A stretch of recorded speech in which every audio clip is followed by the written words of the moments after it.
Emperor Zethkalar walked through the busy halls of Nexus Prime Trading Station.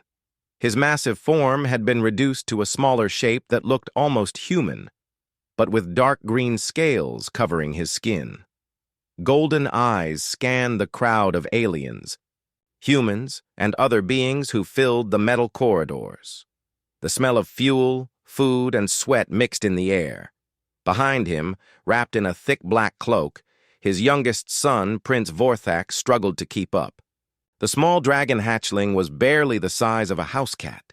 His breathing came in short, painful gasps. Unlike other dragon children his age, Vorthak could not breathe fire. His scales were dull gray instead of the bright colors that marked healthy dragons. Other dragons whispered that he was cursed or broken. The Emperor had come to this neutral station for important peace talks with the Galactic Council. 12 star systems bowed to his rule.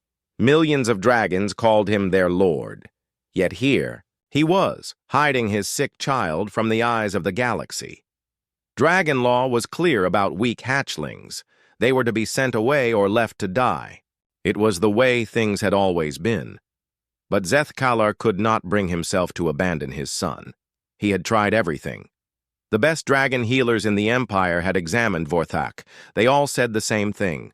The hatchling was defective. He would never grow strong. He would never lead armies or conquer worlds. He was a shame to the royal bloodline. The Emperor pulled his hood lower over his face. He needed food and a quiet place to think. The main dining halls would be full of politicians and spies. He wanted to avoid them all. Down in the lower levels of the station, he found what he was looking for. Murphy's Diner sat between a ship repair shop and a fuel depot. The sign outside was old and cracked. Through the windows, he could see simple tables and chairs. Most of the customers were mechanics and traders in dirty work clothes. No one important would eat here. The door chimed as he entered. The smell of fried food and coffee filled his nose. A human woman behind the counter looked up and smiled. She had red hair tied back in a messy ponytail and grease stains on her apron. "Welcome to Murphy's," she said. "Take any seat you like." Emperor Zethkalar chose a corner booth far from the other customers. He helped Vorthak climb onto the bench seat.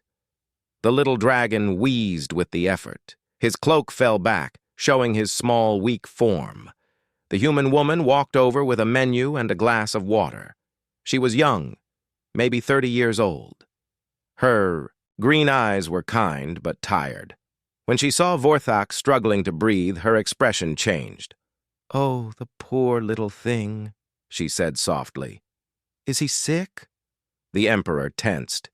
He was not used to strangers commenting on his son. Among dragons, such words would be an insult worthy of death. But this human woman's voice held only concern. "He has a condition," Zethkalar said carefully. The woman knelt down so she was at eye level with Vorthak. "What's your name, sweetheart?" Vorthak looked up at his father with fearful eyes. He had been taught never to speak to strangers. Dragons would mock his weak voice. "It's okay," the woman said. "I'm Katie. I run this place. Are you hungry?" Vorthak nodded slowly. Katie smiled. "I bet you are. Growing kids always need good food." She looked at the Emperor. "And what about you, big guy? What can I get you?" Zethkalar was surprised by her casual manner. No one had called him big guy in 1,000 years. People either bowed before him or died. This human treated him like any other customer. "We will have whatever you recommend," he said. Katie stood up. "Coming right up, and don't worry about the little one. Sometimes kids need extra time to feel comfortable." She walked away, humming a tune. The Emperor watched her move around the kitchen with practiced ease. She cooked eggs and meat on a hot grill. The sizzling sounds filled the quiet diner. Other customers came and went. A group of alien traders argued about fuel prices. 2 human mechanics discussed engine repairs. A family of blue-skinned beings shared a meal and laughed together. No one paid attention to the hooded figure in the corner booth. Katie returned, with 2 plates of food. For the Emperor, she brought a large steak with vegetables. For Vorthak, she had prepared something special: soft scrambled eggs, warm bread, and a small bowl of soup that smelled like herbs and chicken. "This should be easy on his throat," she explained, setting the bowl in front of Vorthak. "My little brother used to get sick a lot. Soup always helped him feel better." She reached behind the counter and pulled out a soft, clean towel. "Here, use this as a napkin. The regular ones are too rough." Vorthak stared at the food in wonder. No one had ever prepared a special meal just for him. Katie patted his head gently. "Take your time, honey. There's no rush." The Emperor watched his son eat slowly. For the first time in months, Vorthak seemed calm. His breathing was still labored, but he managed to finish most of the soup. Katie brought him a glass of milk and sat down across from them. "You two traveling far?" she asked. "We have business here," the Emperor replied. "Well, this is a good place to rest. Not much to look at, but it's safe. The station's security keeps the troublemakers away from this section." She looked at Vorthak, who was falling asleep against his father's arm. "He seems like a sweet kid. Reminds me of my brother when he was little. Always quiet, always watching everything." "What happened to your brother?" Zethkalar found himself asking. Katie's smile faded a little. "Mining accident on our home planet. Lost my whole family." She shook her head. "But that's old news. The important thing is taking care of the ones you still have." She stood up and began clearing the empty plates. "You two can stay as long as you need. Sometimes a good meal and a safe place to rest is all anyone needs." As Katie walked away, Emperor Zethkalar felt something he had not experienced in centuries. This human woman had treated his weak son with kindness. She had not stared at his deformities or whispered about his failures. She had simply seen a child who needed care. For the first time since Vorthak's birth, the Emperor began to wonder if strength came in different forms than he had been taught. 3 hours later, the peace of Murphy's diner was shattered. Emperor Zethkalar had been watching his son sleep peacefully in the corner booth. Vorthak had eaten more food than usual and seemed stronger. Katie had brought them fresh coffee and checked on them twice, always with that same gentle smile. The first sign of trouble was the lights. They flickered once, then went out completely. Emergency power kicked in, bathing the diner in red light. Katie looked up from cleaning tables. "That's strange," she said. "Power never goes out in this section." The Emperor's golden eyes narrowed. His enhanced senses picked up sounds that human ears could not hear. Footsteps in the corridor outside, the hum of energy weapons being charged, the whispered words of killers planning their attack. "Get down," he commanded Katie, but it was too late. The front door exploded inward.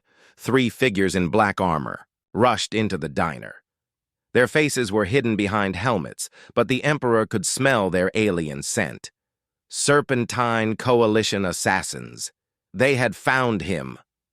"Where is the Dragon Emperor?" the leader demanded.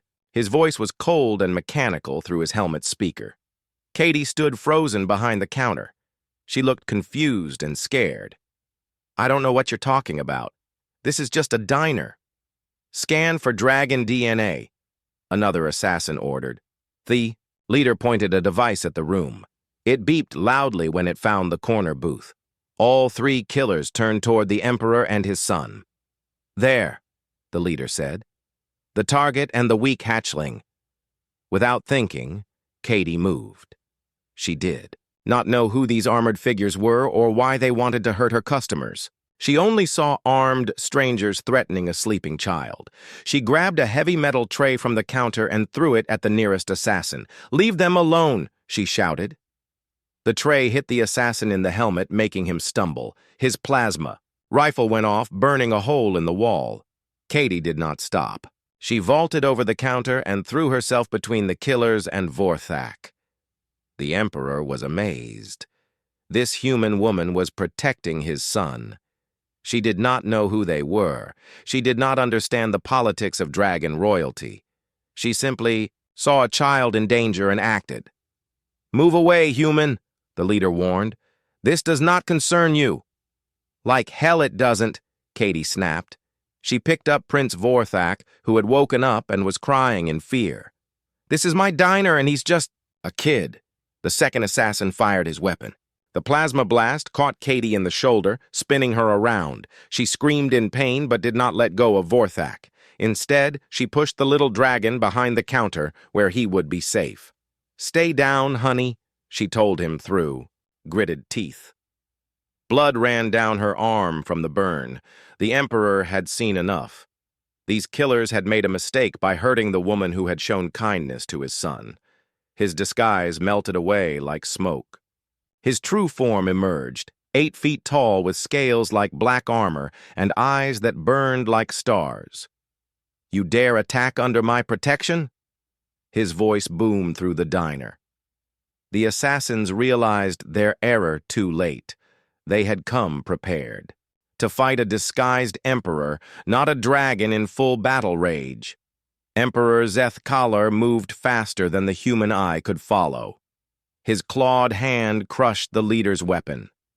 His tail swept the second assassin into the wall with bone-breaking force. The third killer tried to run. He made it 3 steps before the Emperor's jaws closed around his helmet, crushing it like an egg. In seconds, the fight was over. 3 of the Serpentine Coalition's best killers lay dead on the diner floor. But the Emperor was not looking at his victims. He was watching Katie, who sat bleeding behind the counter while trying to comfort his son. "Are you hurt badly?" she asked, Vorthak ignoring her own wound. "Did they scare you too much?" The little dragon shook his head. He was still crying, but he clung to Katie like she was his mother. "They wanted to hurt Papa," he whispered. "Well, they can't now," Katie said firmly. "Your Papa is very strong. He'll keep you safe." She looked up at the Emperor, who was standing over the bodies of his enemies. "Are there more of them coming?" "I do not know," he admitted. In all his centuries of rule, he had never met anyone who stayed calm after seeing him kill. Most beings either bowed in terror or ran screaming. Katie just nodded like this was normal. "Okay. Then, we need to get out of here." She struggled to stand, wincing from her injured shoulder. "I've got a back exit through the kitchen, leads to the maintenance tunnels." "You are wounded," the Emperor pointed out. "I've had worse," Katie lied. The plasma burn was deep and painful, but she was more worried about the child. "Come on, little guy, let's go somewhere safer."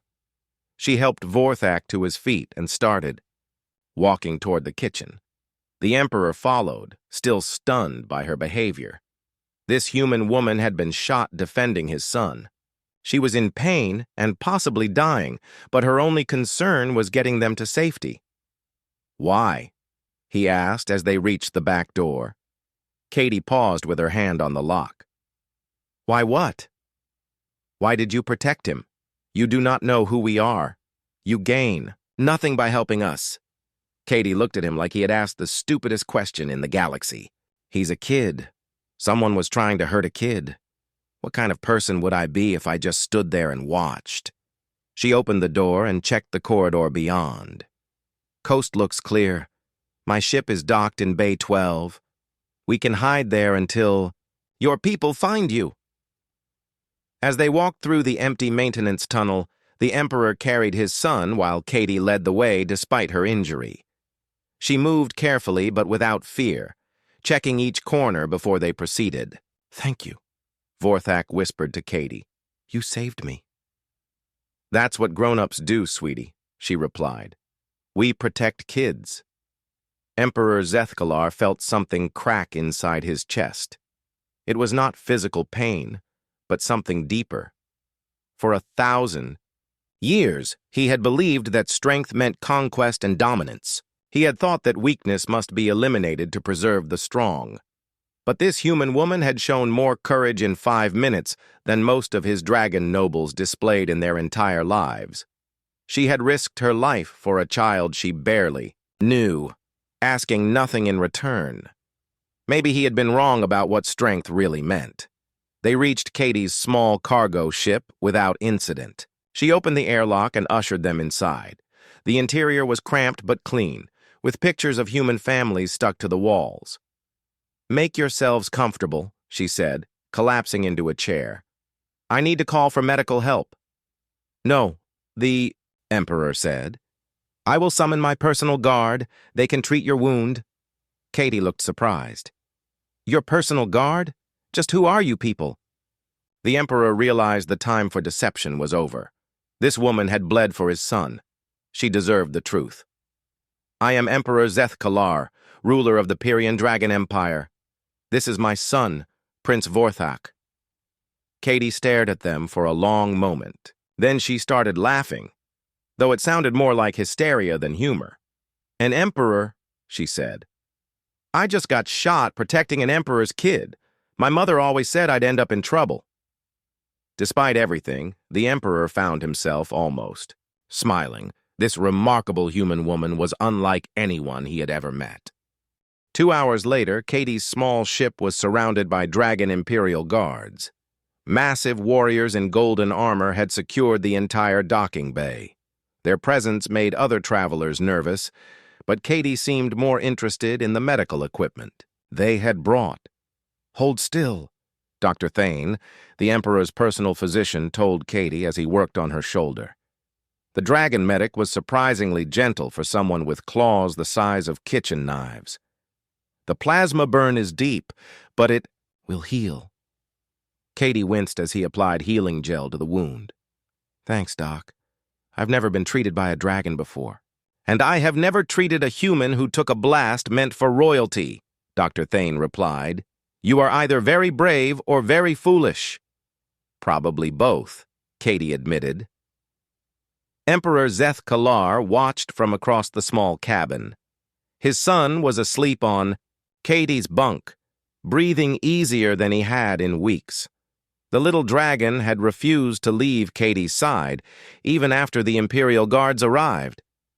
"Your Majesty," Captain Rex, the guard commander, approached with his report. "We have secured the station. The Serpentine Coalition sent only the 3 assassins. The threat is ended." "Good," the Emperor said. "What of the peace talks?" "The Council is concerned about the attack. They want to know if the Empire requires additional security." The Emperor was about to answer when he heard Katie talking quietly to Prince Vorthak. The boy had woken up and was asking her questions about her ship. "How do the engines work?" Vorthak asked in his weak voice. "Well," Katie said, sitting on the edge of the bunk, "it's all about energy conversion. You take fuel and burn it in the reactor chamber. That creates plasma, which gets pushed out the back really fast. The push in one direction makes the ship go in the other direction. Like when I tried to breathe fire but only made smoke?" Katie nodded seriously. "Exactly like that. The important thing isn't how big the flame is. It's about controlling the energy and pointing it where you want it to go." The Emperor moved closer to listen. His son had never shown interest in technology before. Dragon nobles usually left such things to servants and engineers. "Could I learn to fix ships?" Vorthak asked hopefully. "I don't see why not," Katie said. "You're smart. I can tell just by talking to you. Smart is more important than strong when you're working with machines." Dr. Thane finished bandaging Katie's shoulder. "You should rest," he told her. "The healing.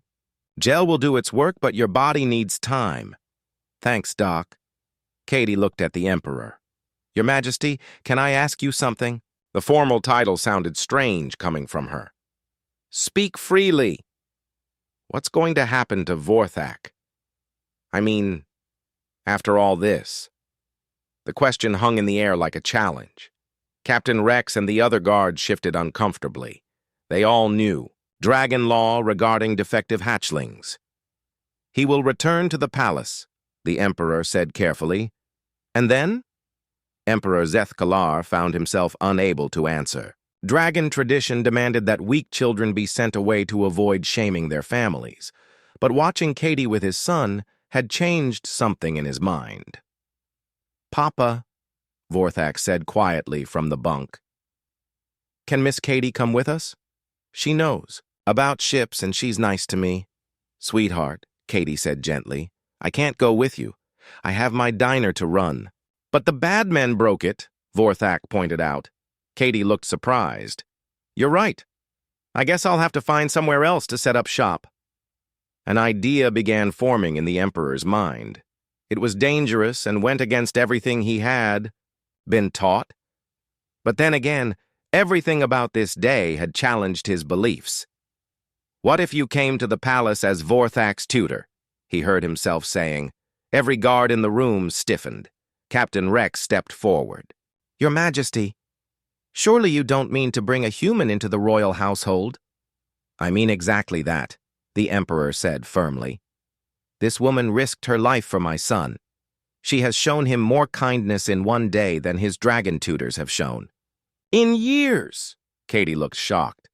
"I'm not qualified to teach a prince. I'm just a cook and a mechanic." "You taught him about engines in 5 minutes," the Emperor pointed out. "You made him feel proud of his intelligence instead of ashamed of his weakness. What more qualification do I need?" Dr. Thane cleared his throat. "Your Majesty, if I may speak freely." "Go ahead." "The prince's condition is not getting better with traditional dragon treatments. Perhaps a different approach might help." The Emperor looked at his son, who was staring at Katie with hopeful eyes. "What do you think, Vorthak? Would you like Miss Katie to be your tutor?" "Yes, Papa. She could teach me about ships and maybe I could help her build things." Katie looked overwhelmed. "This is crazy. I don't know anything about being a royal tutor." "You know about engines and cooking and being kind to children," the Emperor said. "Those are good things to teach. But I'm human. Won't that cause problems?" "With your people?" Captain Rex coughed uncomfortably. "Your Majesty, the dragon nobles will not approve. They already question your attachment to the prince." The Emperor's eyes flashed with anger. "They question my decisions?" "Not openly, Your Majesty. But there is talk that the prince's weakness reflects poorly on the royal bloodline." "Then perhaps it is time they learned that there are different kinds of strength," the Emperor said coldly. He looked at Katie again. "I am offering you a position as Prince Vorthak's personal tutor and advisor. You would live at the palace with your own quarters and workshop.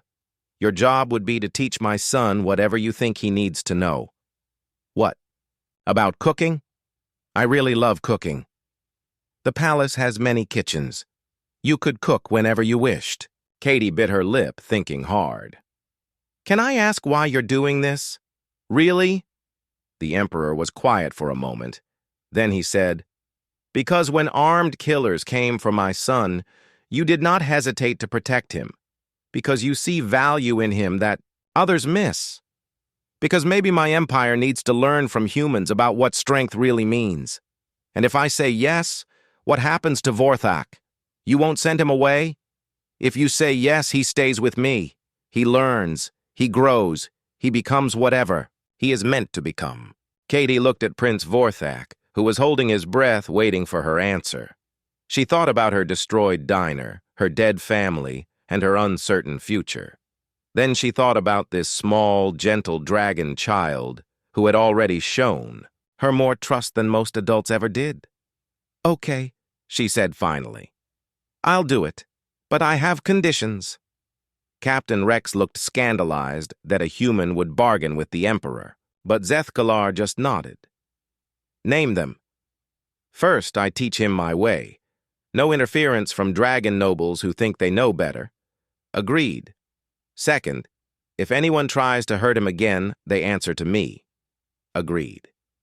"Third, I get to set up a small kitchen in whatever workshop you give me. Cooking helps me think." The Emperor almost smiled. "Agreed." Vorthak clapped his small hands together. "Thank you, Miss Katie. This will be the best thing ever." As the Imperial Guards prepared to escort them back to the palace ship, Dr. Thane pulled the Emperor aside. Your Majesty, he said quietly. Are you certain about this? The court will be in an uproar. Let them be upset, the Emperor replied. Today I learned that sometimes the greatest strength comes from those we least expect. If the court cannot accept that lesson, perhaps it is time for the court to change. He watched Katie helping his son pack her few belongings. For the first time in years, Prince Vorthak looked truly happy. Maybe this human woman could teach his empire more than just engineering and cooking. Maybe she could teach them all what it meant to see value in the overlooked and strength in the gentle. The Dragon Empire was about to change in ways that no one could imagine. 6 months later, the Dragon Imperial Palace was a very different place. Katie Murphy stood in her workshop, watching Prince Vorthak put the finishing touches on his latest invention. The small dragon had grown stronger and more confident since coming to the palace. His scales were still dull gray, but they seemed brighter now. His breathing was easier when he got excited about his projects. Hand me that power coupling, Vorthak said, not looking up from his work. His thin fingers moved carefully as he connected wires inside a small device. Katie passed him the part. What's this one supposed to do again? It's a translator that works both ways, Vorthak explained proudly. Dragons can understand what humans are saying, and humans can understand dragons. No more confusion in meetings. That's brilliant, Katie said, and meant it. In 6 months, her student had created dozens of useful inventions. Communication devices, improved ship engines, medical equipment that worked for multiple species. The palace engineers were amazed by his creativity. The workshop door slid open and Emperor Zeth Kalar entered. He had taken to visiting Katie's workshop daily, claiming he wanted to check on his son's education. But Katie suspected he enjoyed watching Vorthak work as much as she did. How are the lessons going today? The Emperor asked. Vorthak just finished a universal translator, Katie reported. Tomorrow we're starting work on a new type of shield generator. The Emperor nodded approvingly. His son had learned more in 6 months with Katie than in years with his previous tutors. But not everyone in the palace was happy about the changes. Your Majesty, a cold voice said from the doorway, the Council of Nobles wishes to speak with you. Katie turned to see Lord Scarthan, the Emperor's chief advisor. The ancient dragon had never liked her presence in the palace. His red eyes glared at her with barely hidden disgust. What do they want now? The Emperor asked with a sigh. They are concerned about recent developments, Lord Scarthan said carefully. The prince's activities are becoming known throughout the empire. Dragons are beginning to question traditional ways. It was true. Word had spread about Prince Vorthak's inventions and his human tutor. Other dragons who had been hiding weak or different children began bringing them to the palace. Katie had started teaching classes for young dragons who didn't fit the warrior mold. That sounds like a good thing, Katie said. Lord Scarthan looked at her like she was a bug he wanted to step on. Humans do not understand dragon culture. Strength through conquest has kept our empire stable for thousands of years. Has it? Katie challenged. Because from what I've seen, you spend most of your time fighting rebels and dealing with uprisings. Maybe people wouldn't rebel if you treated them better. The old dragon's claws extended. You dare lecture me about ruling? I dare tell the truth, Katie shot back. A strong empire doesn't need to beat down its own people to stay in power. Enough, the Emperor commanded. Both Katie and Lord Scarthan fell silent. What specifically does the council want? They want the human removed from the palace, Lord Scarthan said bluntly. And they want Prince Vorthak's education returned to proper dragon tutors. Vorthak looked up from his invention with fear in his eyes. He had heard this argument before. Katie put a protective hand on his shoulder. The council does not make decisions about my son's education, the Emperor said dangerously. With respect, Your Majesty, they are not alone in their concerns. Reports from the outer systems suggest that your New policies are being seen as weakness by our enemies. This was partly true. The Serpentine Coalition had been testing the Empire's borders, sending small raids to see how the dragons would respond. Some nobles claimed this was because other species no longer feared dragon strength.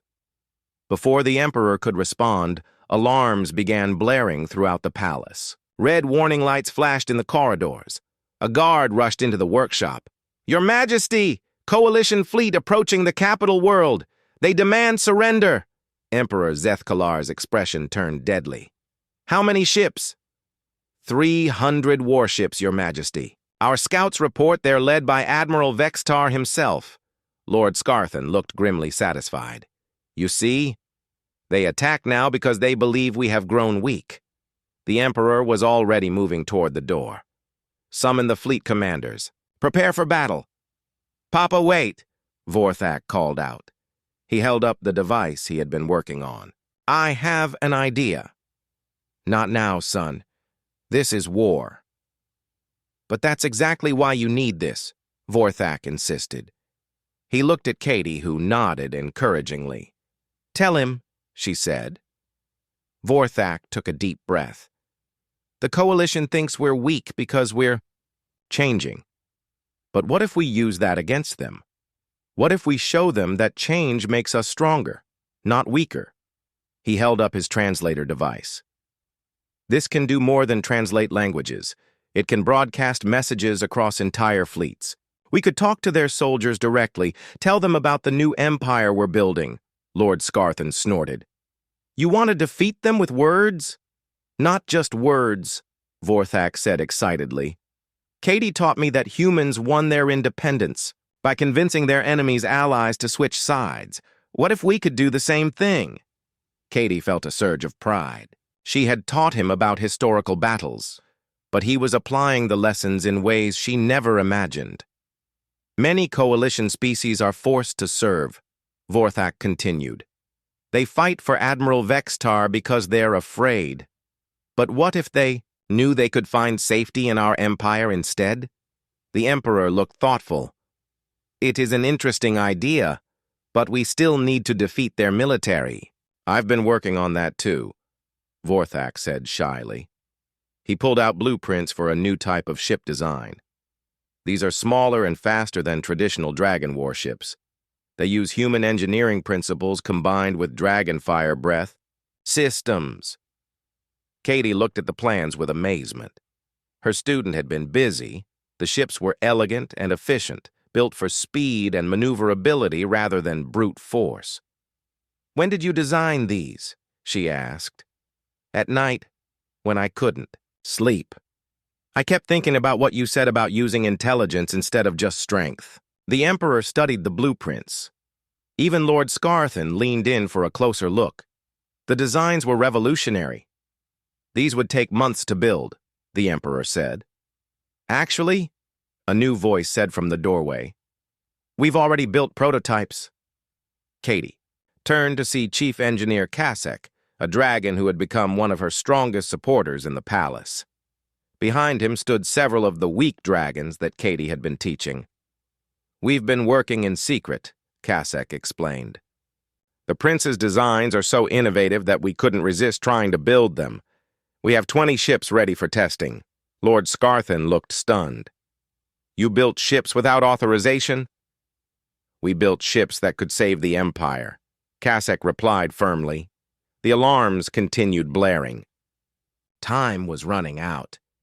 The Emperor had to make a choice between traditional dragon warfare and his son's untested ideas.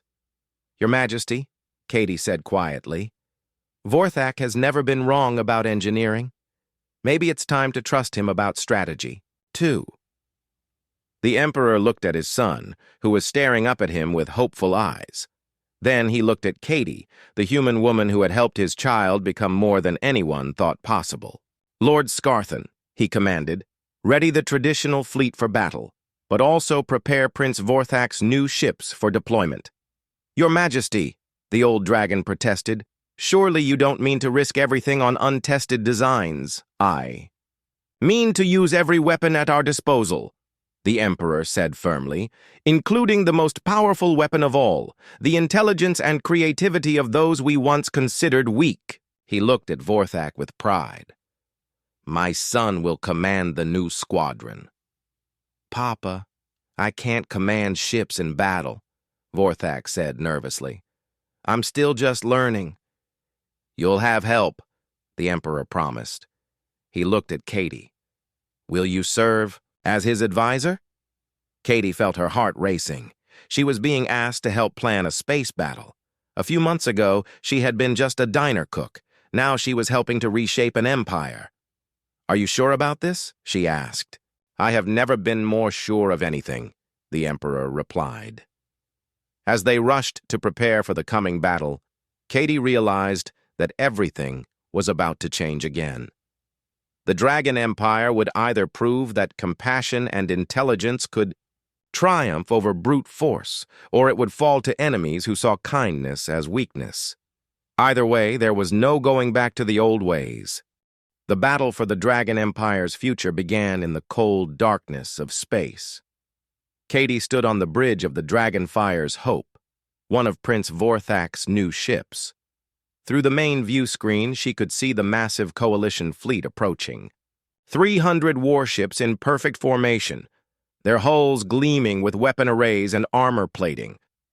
They're beautiful and terrible, Vorthak said quietly beside her. The young dragon prince had grown so much in the past months, but he still seemed small next to the enormity of what they were facing. Beauty can be deceiving, Katie replied. Those ships are full of soldiers who might not want to be here. Captain Nixara, a female dragon who commanded the Hope, checked her instruments. Coalition fleet will be in weapons range in 15 minutes. The Emperor's main force is moving to intercept. Through the communication system, they could hear Emperor Zethkalar addressing his traditional dragon fleet. His voice was strong and commanding, promising victory through superior firepower and dragon courage. But Katie and Vorthak had a different plan. Are the translator broadcasts ready? Katie asked. All systems operational, reported engineer Tal Esh, one of the weak dragons who had helped build these ships. We can reach every coalition vessel simultaneously. Katie took a deep breath. This was the moment that would decide everything. Begin transmission. Vorthak activated his universal translator. His young voice carried across space to the enemy fleet. Soldiers of the coalition, he began. This is Prince Vorthak of the Dragon Empire. We know many of you fight because you must, not because you choose to. We want to offer you something different. On the coalition ships, alien soldiers looked up in surprise.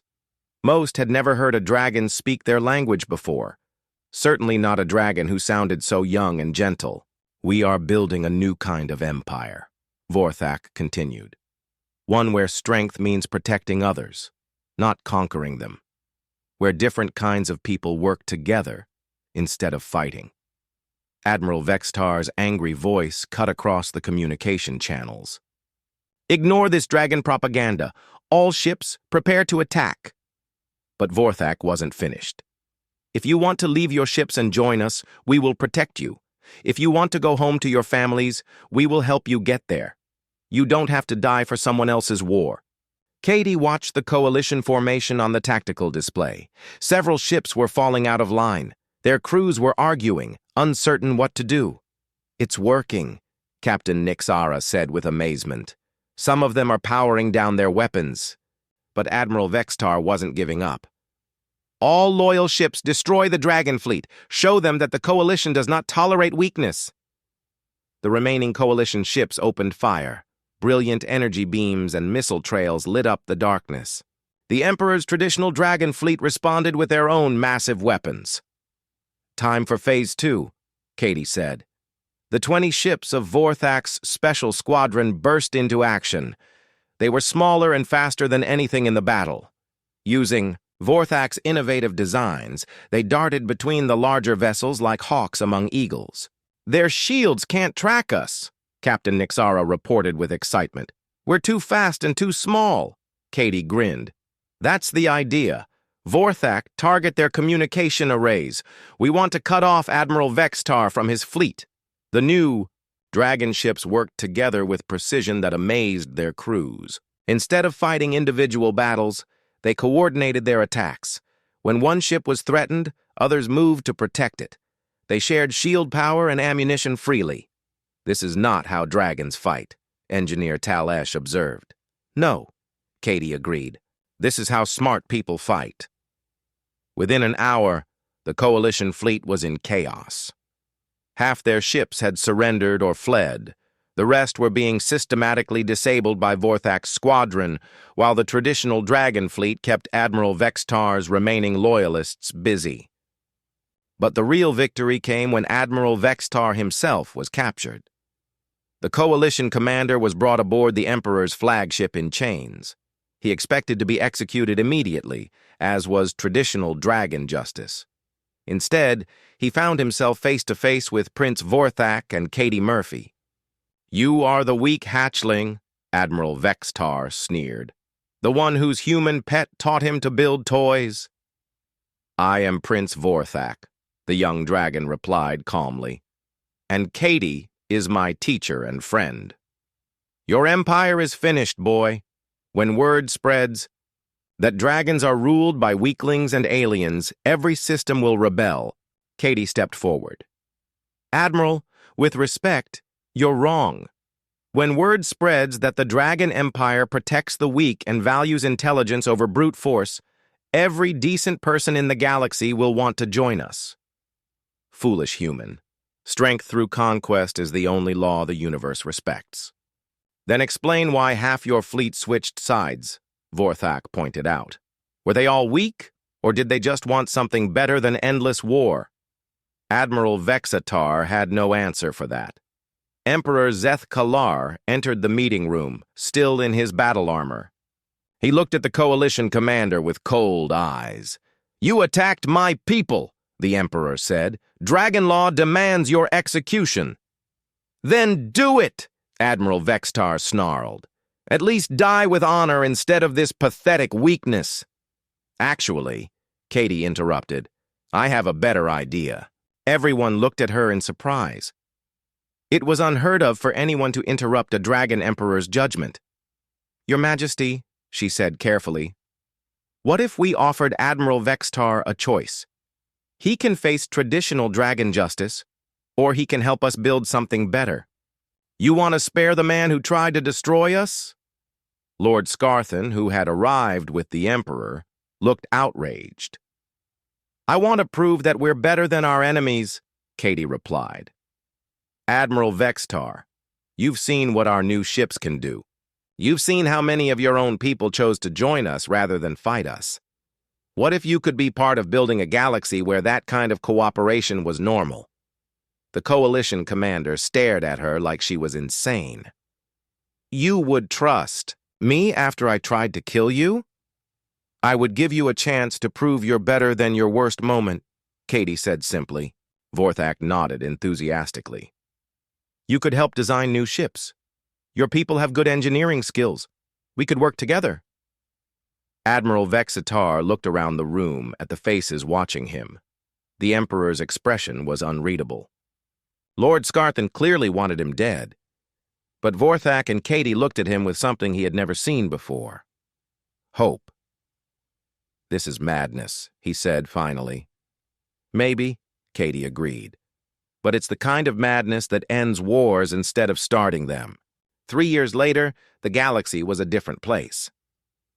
Katie stood in the garden of the Imperial Palace, watching Vorthak demonstrate his latest invention to a group of young beings from dozens of different species. The Universal Translator had become standard equipment throughout the Dragon Empire, making communication and cooperation easier than ever. Admiral Vextar, now wearing the uniform of a Dragon Empire engineer, was helping with the demonstration. His own children, former Coalition prisoners, played happily with young dragons in the palace courtyards. "Hard to believe it all started with soup and scrambled eggs," Katie mused. Emperor Zeth Kalar, now gray around the muzzle but still strong, joined her on the garden balcony. "You underestimate yourself?" It started with courage. Vorthak was the one with courage, Katie protested. I just got lucky. You threw yourself between armed killers and a child you barely knew, the Emperor reminded her. If that is not courage, I do not know what is. Below them, Prince Vorthak had finished his demonstration. The young beings cheered and asked excited questions about how they could build similar devices. Several former Coalition engineers offered to help with the next project. He'll make a good emperor someday, Katie observed. He already is a good emperor, Zethkalar replied. The crown is just a formality. It was true. Vorthak had become the unofficial leader of the new generation throughout the empire. His combination of intelligence, compassion, and innovative thinking had inspired millions of beings to imagine a better future. Your Majesty, Katie said formally, I have a request. Anything. I want to open a restaurant chain, Murphy's Diners, throughout the empire, places where different species can meet and eat together and get to know each other. The Emperor smiled, something he did much more often these days. I think that is an excellent idea. Food has a way of bringing people together. Plus, Katie added with a grin, someone needs to make sure Vorthak eats properly. He gets so focused on his inventions that he forgets meals. As if summoned by their conversation, Prince Vorthak appeared on the balcony. He was taller now, though still slender, and his scales had developed a subtle silver sheen that marked him as unique among dragons.